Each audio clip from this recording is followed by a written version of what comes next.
வாழ்க வையகம், வாழ்க வளமுடன். நீங்களும் உங்கள் அன்பு குடும்பமும் வாழ்க வளமுடன். வாழ்க்கை மலர்கள் நாளொரு நற்சிந்தனை.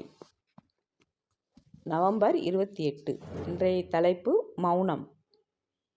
நாம் கருத்தொடராக பெற்ற வினைப்பதிவுகளையும் பிறவி எடுத்த பின் ஆற்றி பெற்ற வினைப்பதிவுகளையும் தன்மைகளாக பெற்றவர்களாவோம். நம் வினைப்பதிவுகள் அனைத்தும் புதையல் போல் உயிரினும் இயற்கை கம்ப்யூட்டரில் அடங்கியுள்ளன.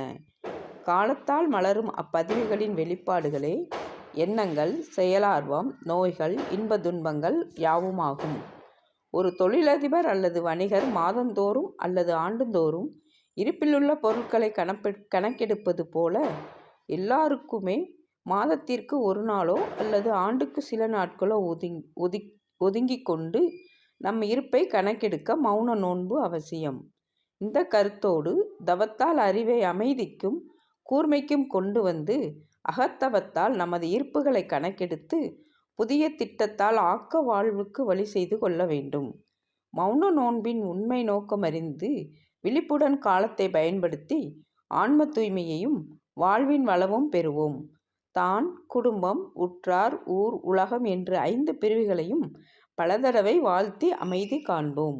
வாழ்க வளமுடன். வேதாத்ரி மகரிஷி அவர்கள்.